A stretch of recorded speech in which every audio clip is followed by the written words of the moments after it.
Vamos a ver hoy otro pasaje del Evangelio de Marcos y nos vamos a ir al capítulo 10. El título de este mensaje le puse El precio de la verdadera riqueza. Y siempre cuando hablamos de que algo es verdadero es porque hay cosas falsas o aparentes, ¿no? Entonces aquí vamos a hablar de el precio de la verdadera riqueza.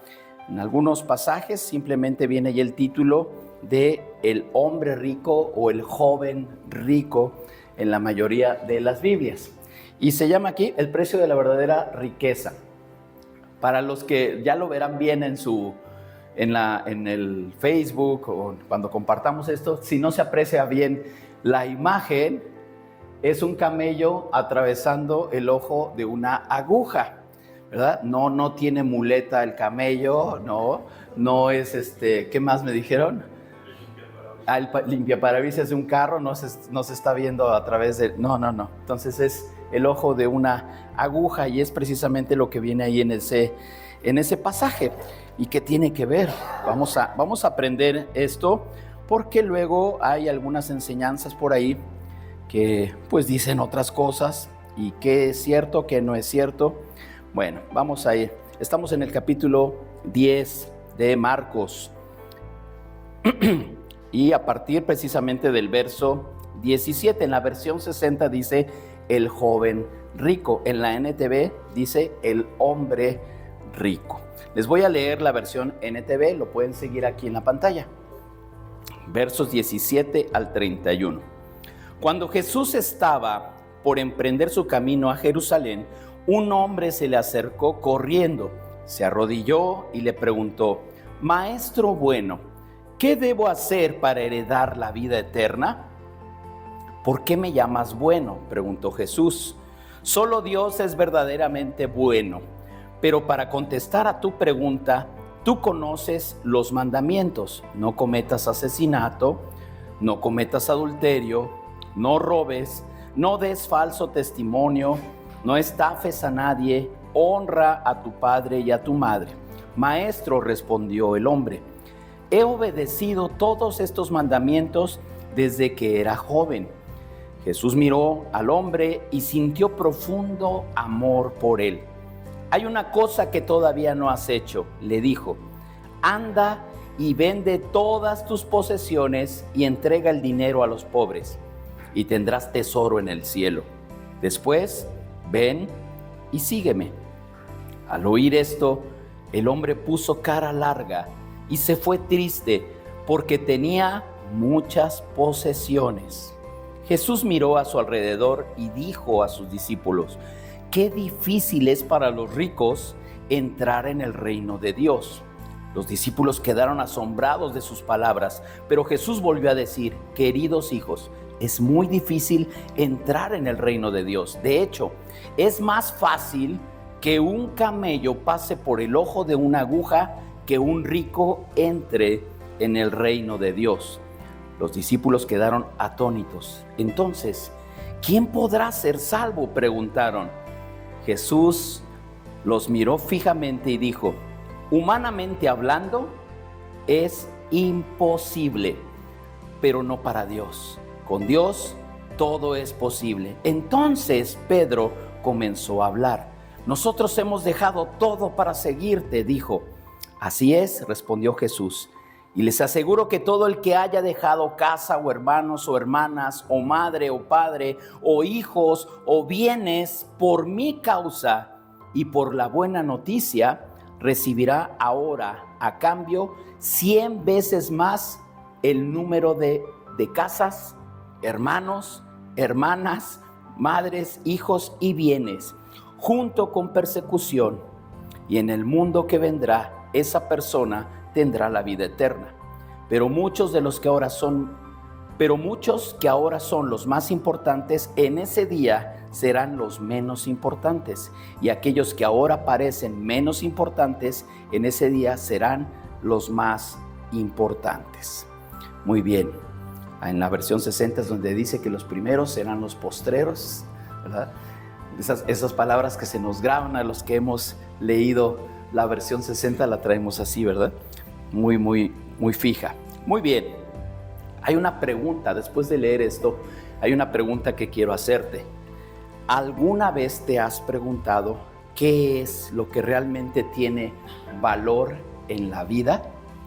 ¿Por qué hacemos esta pregunta? Porque siempre estamos buscando tener cosas de valor. Cuando nosotros trabajamos, adquirimos bienes y tal vez si alguien te regala algo y tú no tuviste la oportunidad de comprarlo, pues simplemente dices gracias. Pero cuando uno se compra algo, normalmente buscas lo mejor. Si cuando vas a la fruta la escoges, ¿no? O sea, y no vas a agarrar la manzana podrida, ¿no? Buscas la que esté más bonita o la naranja más jugosa. Normalmente, al menos de que no hagas compras seguido, pues agarras lo primero que te encuentras, ¿verdad? Pero normalmente escogemos algo, lo mejor. En cuestión de los bienes, buscamos también, pues, lo mejor de acuerdo a nuestras capacidades, pero siempre buscamos. Entonces, tal vez preguntarnos esto, ¿qué es lo que realmente tiene valor? Cuando nosotros tenemos esa seguridad, entonces podemos ir con toda confianza sobre eso que necesitamos. Esto es lo que yo necesito. Pero cuando no, entonces de repente hay algunos que conozco que compran compulsivamente, ¿verdad? Y de repente, pues ya, y ahora más fácil, ¿no? Ya hasta somos cuates del de Mercado Libre y te llegan a tu casa, ya saben dónde dejarte las cosas, ¿no? O los vecinos ya saben que pides cosas y te reciben los paquetes y a veces compramos cosas que ni siquiera necesitamos. Por eso es importante saber qué es realmente lo que tiene valor. Ahora, imagínate que hoy pudieras acercarte a Jesús y hacerle la misma pregunta que hizo el joven rico. ¿Qué debo hacer para heredar la vida eterna? Para esto se llega a la cuenta que entonces las cosas materiales no es lo más importante. Porque el joven rico supo preguntar correctamente. Dice, ¿qué es lo que debo de hacer? ¿Qué debo hacer para heredar la vida eterna? Entonces, este pasaje de aquí del Evangelio de Marcos no solamente nos desafía a reflexionar sobre nuestras prioridades, sino que también nos revela el corazón de lo que significa seguir a Cristo. Ojo, porque somos seguidores de Cristo. Si alguien te pregunta, nosotros no pertenecemos o no anunciamos o no proclamamos ninguna religión. Somos seguidores de Cristo. Somos discípulos de Cristo, enseñamos las enseñanzas de Cristo y queremos hacer lo que Él nos enseñó.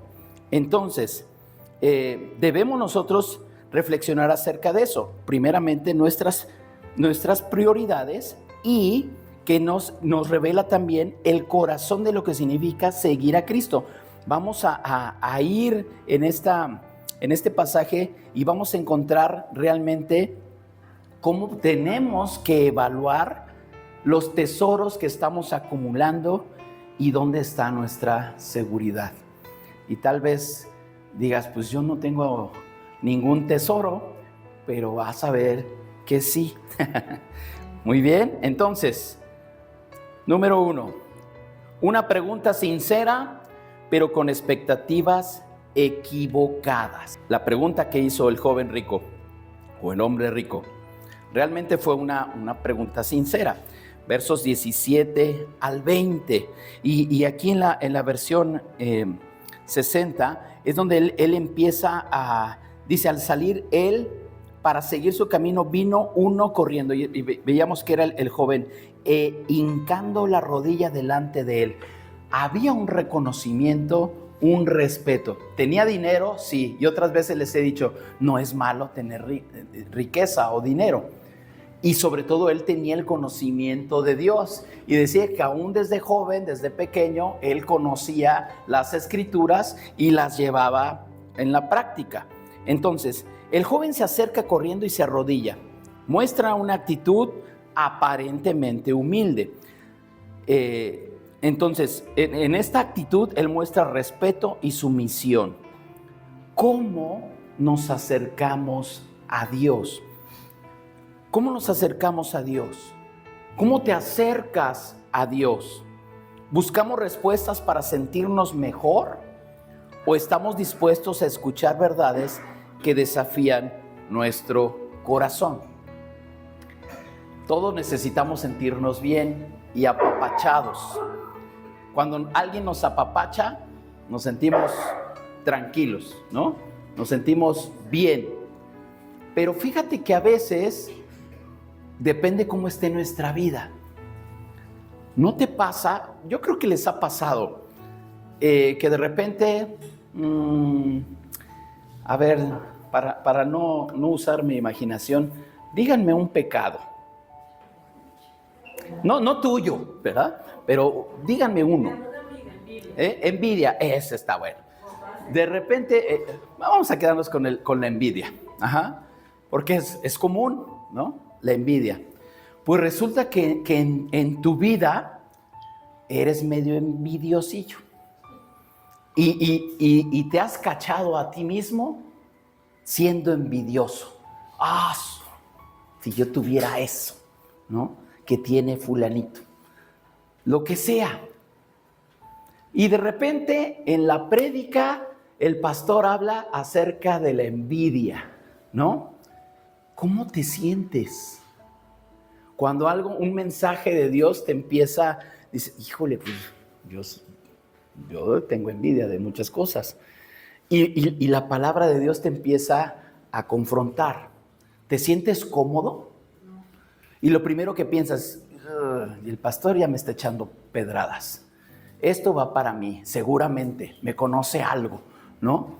Y el pastor está acá haciendo su mejor esfuerzo con la prédica, pero entonces nos confronta, ¿verdad? Eso hace la palabra. Entonces, no siempre la palabra te va a apapachar, no siempre te va a hacer sentir bien. Cuando hay pecado y hay algo que corregir, Dios te va a confrontar. Sí, en amor. Sí, tampoco es para dar patadas a la gente cuando está haciendo las cosas mal, no. Pero es el Espíritu Santo el que nos redarguye de pecado. Ajá. Es Él, ¿sí o no? Es el Espíritu Santo. Ahora, en el momento que nosotros, ¿por qué estoy diciendo eso? Porque dice aquí, buscamos respuestas para sentirnos mejor. Todos acudimos a Dios para sentirnos mejor. Y sí es cierto, pero a lo mejor en ese acudir a Dios, Dios te va a confrontar y te dice, sí, mijito, pero a ver, tienes que arreglar tu vida. Entonces aquí dice, estamos dispuestos a escuchar verdades que desafían nuestro corazón. Entonces aquí tenemos que pensar en nosotros mismos, ¿cómo nos acercamos a Dios? ¿De qué manera te acercas a Dios? ¿Cómo es que lo buscas? ¿Para qué lo buscas? ¿Lo buscas por amor o por necesidad? ¿Quieres algo de Él o quieres acercarte a adorarle? Es muy diferente. Entonces este joven mostró un corazón humilde, vino y se arrodilló delante de Él. ¿Cómo puedo obtener la vida eterna? Entonces viene un desafío. El punto 2 dice, el desafío de amar más al dador que a los dones. El desafío de amar a aquel que me da todas esas bendiciones por encima de las propias bendiciones. Yo prefiero a Dios que lo que Él me pueda dar. Entonces, eso es un desafío. Versos 21 y 22. Jesús mirándolo con amor. Y esto es algo que muchas veces nos falta, ¿verdad? Cuando hay una persona, no sé, tal vez a la vista puede ser no tan agradable y lo vemos de otra manera, ¿no? Nuestra mirada cambia. Y dice aquí que Jesús lo ve con amor. Yo no sé cómo era su ropa, pero era un joven rico. Tal vez traía una túnica Versace o no sé, pero su ropa era de alguien que tenía dinero. Ajá. Pero dice Jesús lo vio con amor. Y cuando habla ahí de amor, habla de ese amor ágape. Ya en otra ocasión les hablaré de los tipos de amor. El amor ágape es ese amor de Dios incondicional. Incondicional. Lo ve con amor y le dice que venda todo lo que tiene y que lo siga. El problema no eran las riquezas, sino el corazón del joven aferrado a ellas. Entonces, en nosotros, ¿qué cosas valoramos tanto que nos impiden seguir a Jesús con libertad? Hay cosas que a lo mejor pueden ser materiales, pero a lo mejor no son materiales. Pueden ser diversiones o puede ser una persona, ¿verdad? Alguien que te gusta, que te agrada, que quieres estar con ella y te aleja de Dios. Entonces, fíjate muy bien en esto. Estoy dispuesto a renunciar a aquello que me ata para experimentar la verdadera libertad en Cristo. Y aquí uno dice, no, pues si tanto trabajo me costó conseguir novio o novia, ¿cómo lo voy a dejar? Vende todo, deja todo y sígueme. El problema no era tener riquezas, el problema no es tener novio, el problema es que eso está por encima de Dios.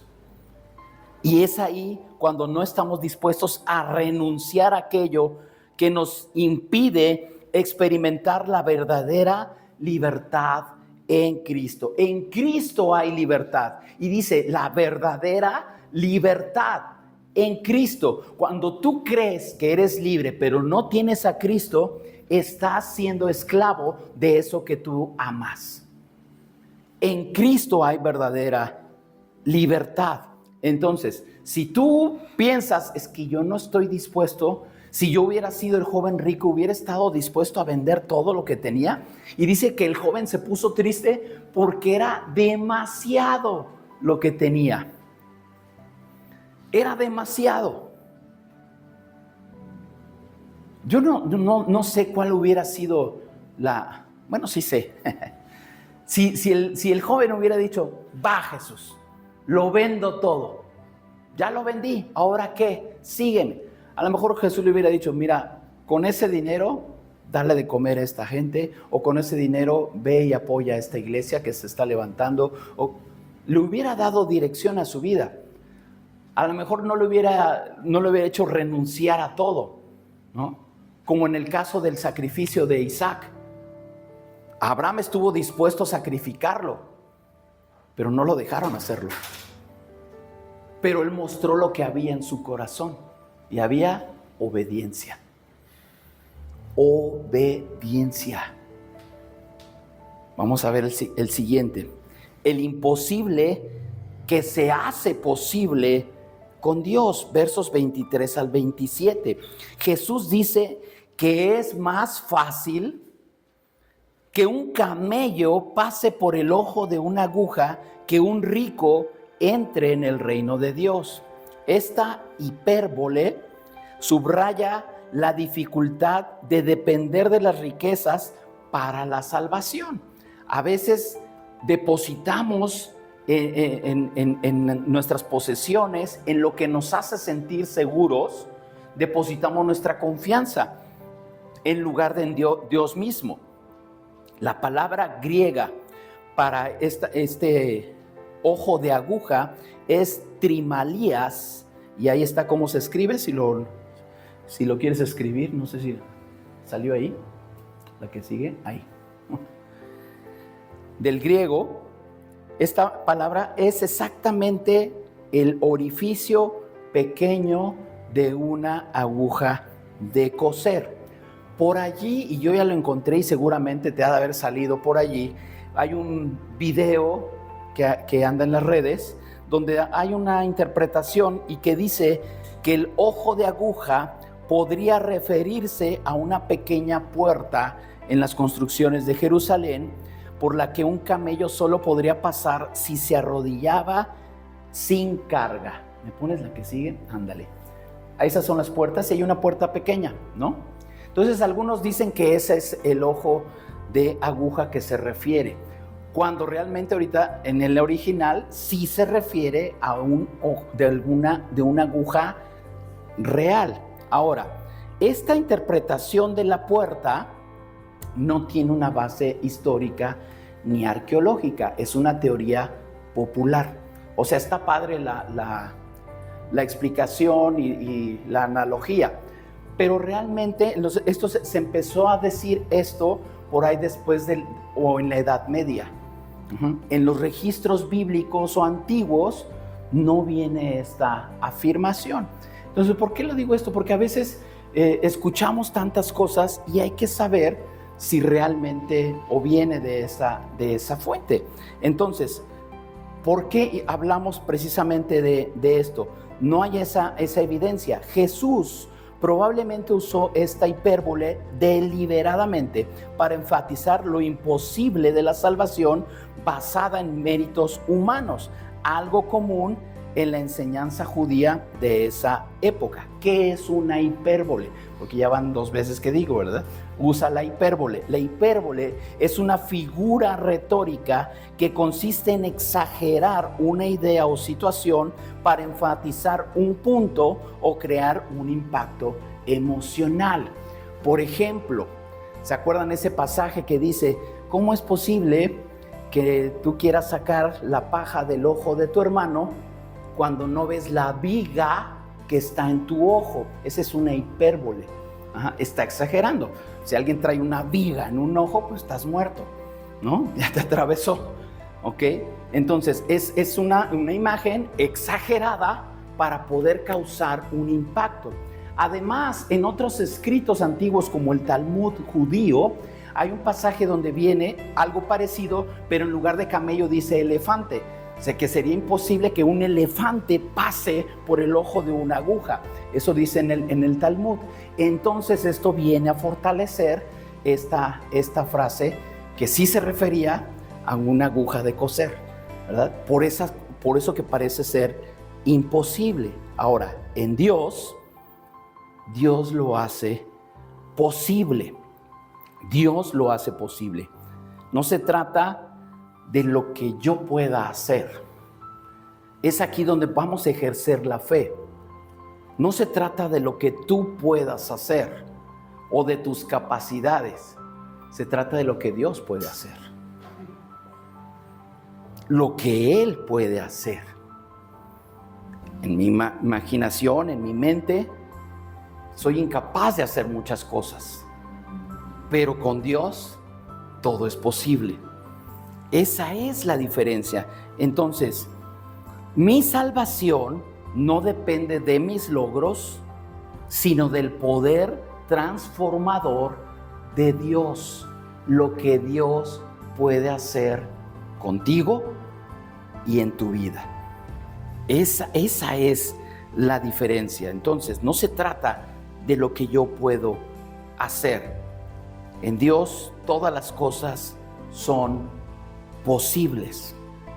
Todo es posible. El 4 punto, versos 28 al 31. La recompensa de una vida rendida. Pedro le recuerda a Jesús que ellos lo habían dejado todo. Y me imagino a Pedro, y a Pedro lo tenemos así como que etiquetado por un carácter medio impulsivo, ¿no? ¿Se acuerdan? Él fue el que sacó la espada y le corta la oreja a Malco cuando vienen a arrestar a Jesús, ¿no? Y por eso, y Jesús dice, espérate, no es así. Y le vuelve y le pega otra vez la oreja a Malco. Entonces, Pedro le recuerda a Jesús que ellos lo han dejado todo. Él ve que el joven rico no pudo, que le dolió más lo material. Dice, Jesús, nosotros lo dejamos todo.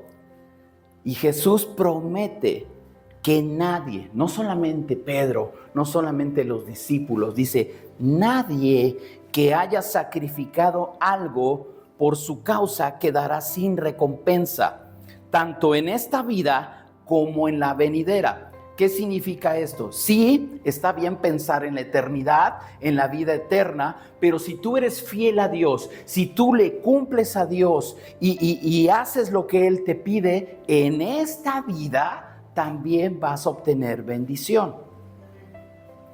También lo vas a hacer. Jesús añade que esta recompensa vendrá por algo que ahí sí no nos gusta, porque queremos las bendiciones, sí, ¿verdad? Dice en ese versículo, déjenme, 28,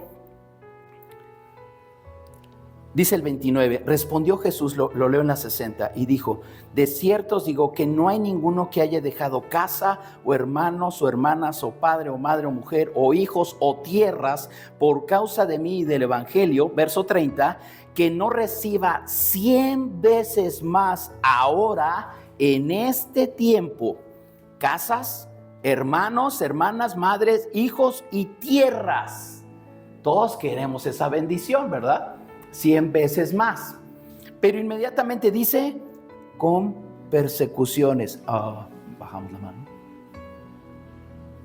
Yo quiero las bendiciones, con persecuciones. No, ya no. Ya no juego.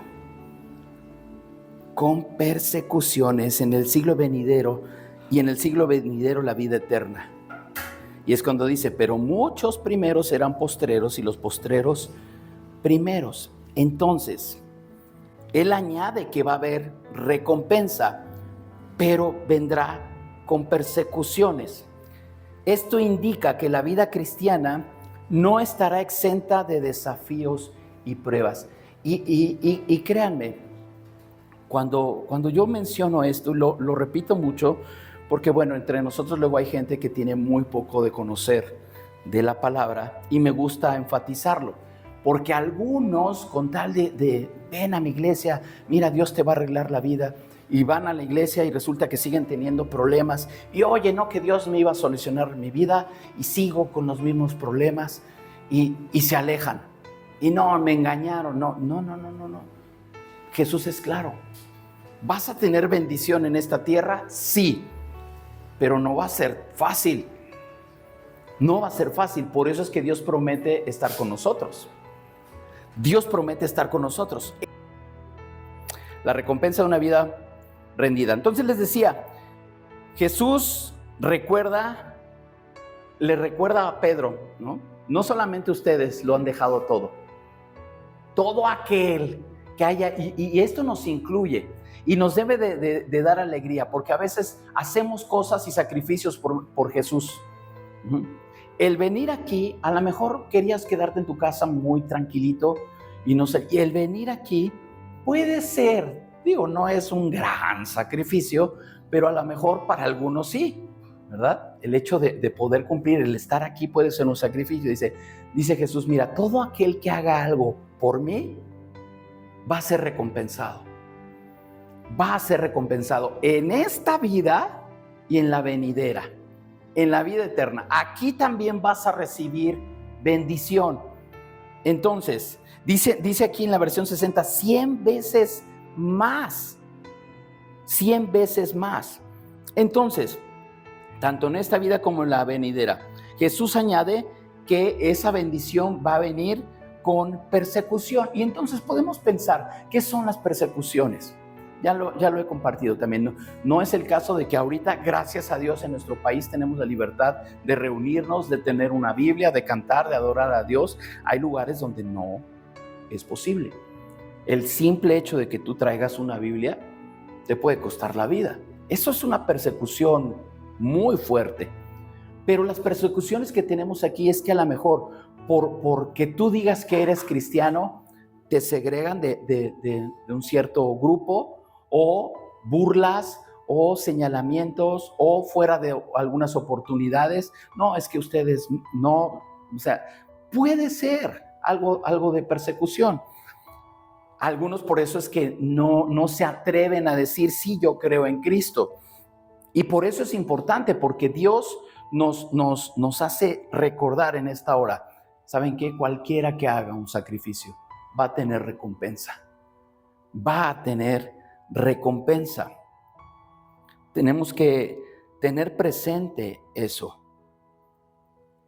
Jesús enfatiza, muchos que ahora son los primeros serán los últimos, y los últimos serán los primeros, subrayando que los valores del reino de Dios son contraculturales y no se miden con el éxito terrenal.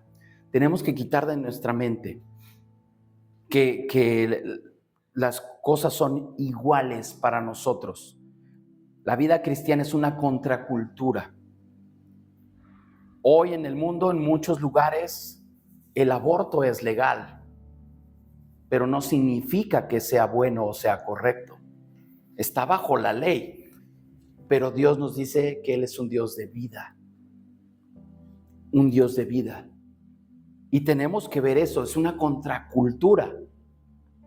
Cuando vienen leyes, cuando vienen cuestiones, pensamientos, ideologías que rompen el esquema de la voluntad de Dios, nosotros vamos en contracorriente. No podemos estar a favor de eso que Dios no permite en su palabra, aunque muchos lo vean bueno. Cuando dice Dios, ustedes que hacen las cosas por mí, tendrán recompensa en esta vida y en la que sigue. Esa es la vida eterna que nos espera y tenemos que estar seguros de estar conscientes del costo que implica seguirle. Seguir a Jesús tiene un precio y eso es lo que realmente vale. La pregunta del principio, ¿qué es lo de más valor? Seguir a Cristo. Tener a Cristo en nuestra vida, eso es algo valioso, pero también una recompensa eterna. No siempre será fácil. Fíjense muy bien en esto, me gustó esta frase. No siempre va a ser fácil, pero nunca será en vano. Quiere decir que después de esa prueba, tú puedes decir, valió la pena. Valió la pena. Esto me fue muy difícil, pero valió la pena, Señor, porque ahora veo tus promesas, porque ahora veo por qué era ese propósito, porque ahora entiendo por qué tuve que pasar por allí. No siempre va a ser fácil.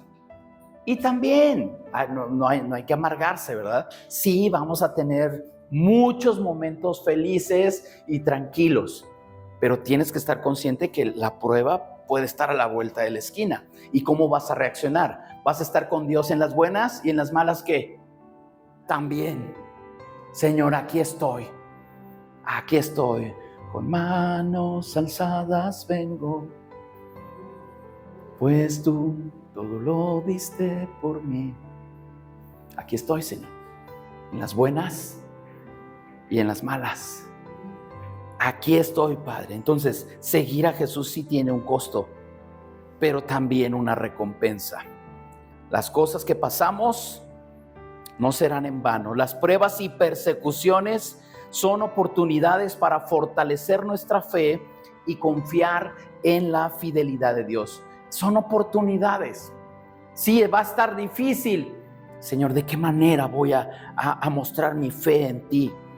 ¿De qué manera puedo confiar en tu fidelidad? El joven rico se fue triste porque su corazón estaba atado, encadenado a sus posesiones. Por eso es que se fue triste. Porque en su cabeza él no concebía deshacerse, porque dice la palabra que tenía muchas posesiones. Dijo, no, es demasiado. Es demasiado. Jesús nos invita hoy, este día, a evaluar dónde está nuestro tesoro. Sí, porque puedes decir, para mí va a ser fácil seguir a Jesús porque no tengo nada. ¿No? ¿Qué me va a pedir? No tengo nada. ¿Dónde está tu tesoro? Hay cosas en tu vida que ocupan el lugar de Dios. Ese es tu tesoro. Ese es tu tesoro. ¿Estamos dispuestos a entregar eso? ¿O vamos a reaccionar como el joven rico? No puedo. Me voy a poner triste porque no puedo entregarlo. Entonces, la verdadera riqueza no se mide por lo que acumulamos, sino por lo que estamos dispuestos a darle a Él. Esa es la verdadera riqueza, no lo que estamos acumulando en el día a día, no las posesiones materiales, sino en lo que estamos dispuestos a dárselo a Él, a rendirle a Él. ¿Estás dispuesto a pagar el precio de la verdadera riqueza? Tal vez Dios te va a demandar algo, pero que le digas, sí, Señor, aquí está. Aquí está. Dice ahí en Mateo 6:21, que donde está tu tesoro, ahí está también tu corazón. En las cosas que tú amas, en esas cosas que te importan a ti, por encima de Dios, constituyen tu tesoro. Constituyen lo que te importa, constituyen tu prioridad. Si Dios está hasta arriba en tu lista de prioridades, está bien. Pero ¿cuántas veces lo bajas del lugar a Dios? Y eso, tu tesoro, ocupa el lugar de Dios, donde está tu tesoro. Entonces, tal vez, si Dios ha sido bueno contigo y tienes cosas materiales, hónralo también con tus bienes, pero con todo tu tiempo. Que siempre Dios sea lo más importante, con tu prioridad. Y mira, hay muchas maneras en que podemos expresarlo y se va a notar cuando tú decides algo. Se va a notar. No necesitas ni anunciarlo, en tu día a día se nota cuando Dios importa para ti. En el día a día, en las decisiones más simples y sencillas. Cuando tienes oportunidad de hacer algo para Dios y no lo haces, estás renunciando, estás diciendo a Dios, no soy capaz de rechazar o de renunciar a eso por ti. Por eso cobra importancia. Sí, porque yo no sé, yo en muchas ocasiones que leí este pasaje, el joven rico y no pudo vender sus posesiones, pues sí ha de haber tenido muchas, pero muchos más lo siguieron. Pero si tú dices, yo puedo ser esa persona, a lo mejor no rico en posesiones, pero sí en su misma disposición, carácter, forma de ser, estamos diciendo exactamente lo mismo. No somos capaces de renunciar a cosas por Dios. ¿Qué es lo que vas a hacer hoy? ¿Estás dispuesto? ¿Quieres realmente la verdadera riqueza? La verdadera riqueza que es tener a Dios en nuestra vida, seguirle a Él.